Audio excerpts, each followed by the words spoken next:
ఇప్పుడు మనం మామిడికాయ విత్తనం వేసాం అనుకోండి, ఏ చెట్టు వస్తది? మామిడికాయ చెట్టే వస్తది.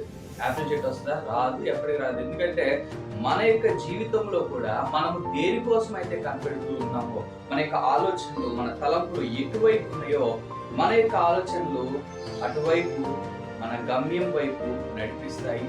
అలాగే మన యొక్క జీవితంలో ఏ విధంగా ముందుకెళ్తామయ్యా అంటే, నీవు లోకం గురించి ఆలోచించావనుకోండి, లోక ఆశల గురించి ఆలోచించావు, లోకం వైపే నువ్వు నడుస్తావు. ఒకానొక సమయంలో అది నీకు గమ్యం తెలుస్తుంది. కానీ దాని తర్వాత స్టెప్ ఏమైతే అంటే నరకం. ఎందుకంటే నువ్వు దానికోసం ఇప్పుడు మనం ఉద్యోగం చేసుకున్నాం. కొంతమంది పిల్లలు ఏం చేస్తారు, 10th అయిపోయాక మంచి ఫ్రీడమ్ వస్తుంది అంటారు.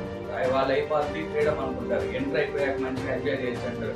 ఇంటర్ అయిపోతే ఉండదు. బీటెక్ అయిపోయాక ఉద్యోగం పరిగెత్తారు. ఇలా చిన్నప్పటి నుంచి పరిగెత్తుతానే ఉంటారు గమ్యం లేకుండా.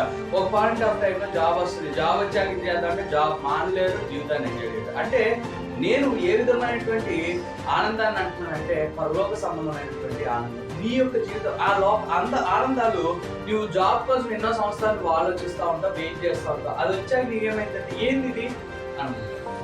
చాలా మంది నా ఫ్రెండ్స్ కూడా, నా సాఫ్ట్వేర్స్ కానీ లేదా కంపెనీస్ పెట్టిన వాళ్ళు కానీ, వాళ్ళే ఏంటి ఎటువైపు వెళ్తున్నావు, సంపాదిస్తున్నావు, వస్తున్నాయి డబ్బులు ఉన్న తర్వాత నెక్స్ట్ ఏంటి? అందరూ ఆలోచించే ప్రశ్న ఏంటంటే ఒకదాని కోసం గమ్యం వైపు పరిగెత్తుంటారు. గమ్యం అయిపోయిన తర్వాత ఏం దీనికోసం ఇంతలా నేను కష్టపడింది అంటే ఆ సాటిస్ఫాక్షన్ ఎప్పుడు వస్తుంది అంటే తృప్తి దేవునిలోనే వస్తుంది.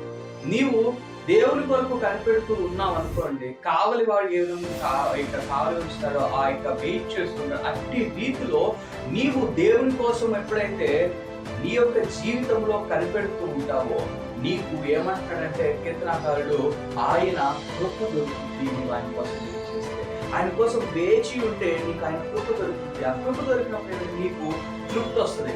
నువ్వు చేస్తున్నది చిన్నదైనా పెద్దదైనా, నీకు చేసే ఉద్యోగంలో కానీ అది ఎలాంటిదైనా దానికి సంబంధమైనటువంటి లోక సంబంధమైనటువంటి కాదు. కానీ నీవు దేని గురించి అయితే ఆలోచిస్తావో దాంట్లో తృప్తి అనేది లేకపోయినప్పుడు అది వృధానే. కానీ దేవుని కోసం ఎప్పుడైతే నువ్వు కనిపెట్టుకుని ఉంటావో, ఆశతో ఉంటావో, ఆయన కోసం ఎప్పుడైతే కావలి వాడిలాగా నువ్వు ఎప్పుడైతే వేచి ఉంటావో, అప్పుడు నీ జీవితంలో తృప్తి వస్తున్నది. ఏ రోజు కాదు I did something to the Kingdom of God, దేవుని రాజ్యం నువ్వు చేసావని అతృప్తి, ఇహపరమైనటువంటి అతృప్తిని ఎవ్వరు కూడా దాన్ని తెలియలేరు.